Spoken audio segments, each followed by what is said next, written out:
Thank you.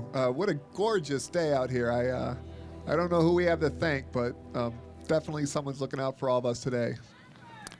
First of all, I want to say thank you to the City of Cleveland, University Circle, Mayor Frank Jackson, City Council members, and of course all the sponsors who help facilitate this wonderful event. It's truly an honor to be able to share this day with you.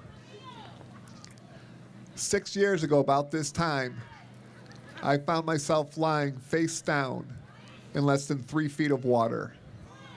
I was unable to move, unable to breathe, unable to call for help. I was lying in the water, waiting to die. All due to the fact that a moment earlier, I dove into a shallow part of a lake and instantly broke my neck at the C3 level. I woke up in a hospital a few days later and was told by doctors what had happened, that I would now be a quadriplegic for the rest of my life. I would be confined to a wheelchair for the rest of my life. I'd be paralyzed, and from that day forward, I would now be called disabled. From that day forward, I became one of the millions of Americans, millions of individuals grateful for the Americans with Disabilities Act.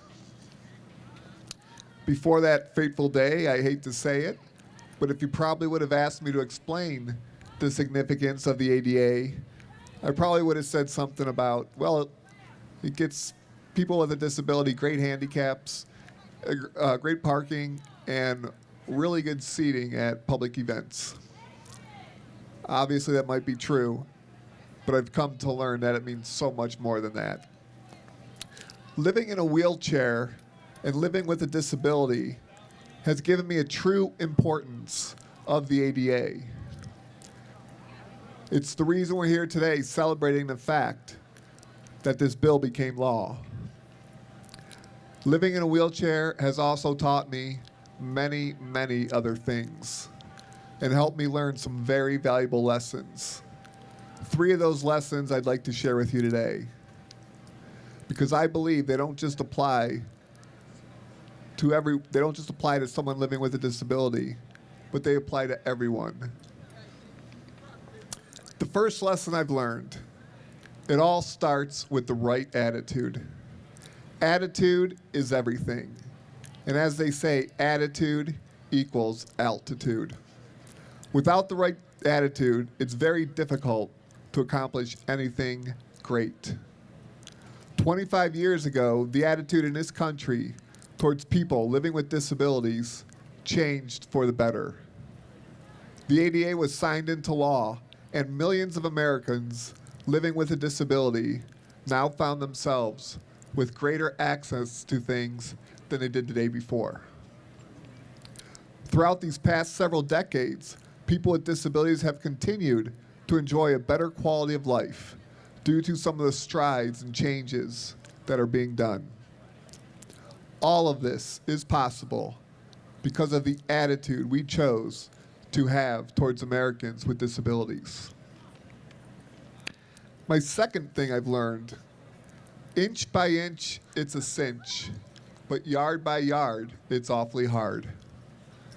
While we'd all like to do great things and see great things happen right away, it doesn't just happen. It doesn't work overnight. Things take time, and sometimes really great things take lots of time. But we need to invest the time to further improve several key areas when it comes to the Americans with Disabilities Act. While what has been done has been tremendous, we are far from complete, and there is still so much more we can accomplish that we need to accomplish. 2 initiatives in particular I'd like to discuss right now. The first is access to equal employment. There are not enough quality jobs being offered to people living with a disability. Whether it's a job in the labor field, a technical job requiring a specific expertise, or some other endeavor, access to more jobs, more high-paying jobs, is desperately needed. I don't know about you, but some of the most brilliant minds I've ever met belong to people who live with a disability. More needs to be done to get these people back to work. We are just as hungry, just as talented, and just as able to contribute to the workplace. The second area where more work is needed is when it comes to offering independent living services. Public transportation, access to restaurants, that may be accessible, but accessibility means so much more. People have the right to live as independent of a life as they can. Today, there are far too many people stuck in nursing homes, unable to get the resources they need to live a more productive and more fulfilling life. After my injury, I myself found myself living in a nursing home. I was in that nursing home, forced to live there for 14 months. I was finally able to transition into private housing due to independent living services. Organizations like LEAP, which helped move me into my own place, gave me the confidence to live a much more independent life. Once in my own place, I was able to found an organization entitled Getting Back Up, a nonprofit that seeks to raise money to help those living with spinal cord injuries. To date, we've provided over 24 individuals with exercise therapy sessions to gyms all around the world, adaptive products that make their lives and daily routine much more easy. All of this possible because I was able to get the help and the resources I need to get me out of a nursing home and to get me back to work. Had I not had access to those resources, I might not have had the opportunity to help improve the lives of others. But my story is just one. There are thousands and thousands of others like me who need assistance. And organizations like LEAP and other centers for independent living need more funding, need more resources, and need your voice to help make this a reality. More employment opportunities and more funding may sound like big initiatives, and they are. They require a lot of effort. But that doesn't mean we can't do it. And that certainly doesn't mean it's something that we cannot all contribute to. All of us, as well as our family and friends, need to constantly be in the air of our congressmen and women, other elected public officials, CEOs of businesses, and any other individual who can help shed light on these issues. Please, I implore you, do not be afraid to make your voice heard. Because if all of us contributes just 1 inch, then those millions of inches will add up to thousands of yards. And more importantly, change will happen. This brings me to the last lesson that I've learned. Do not let adversity define you.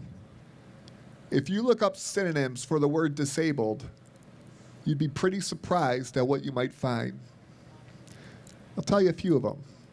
Cursed, deadened, decrepit, inadequate, screwed up, weakened.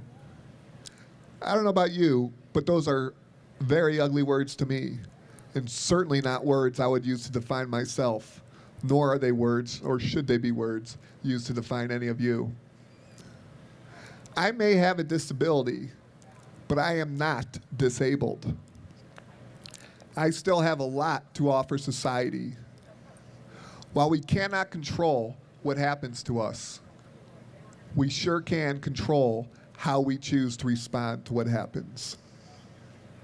I know, just like many of you, that I can still achieve a lot. I just might need to do it from a chair for the time being. But all of us are amazing and unique individuals with so much to offer. We are not defined by our disability. Last time I checked, it was called the Americans with Disabilities Act, not the Disabled Americans Act. So as you leave here today, I'd ask you to remember these 3 things. It starts with the right attitude. Inch by inch, it's a cinch. Yard by yard, it's awfully hard. And you are not defined by your adversity. Please continue to go out, continue to live your life. Work hard towards equal accessibility. Lobby the right individuals. And help make this country that's great even greater. God bless you, and thank you.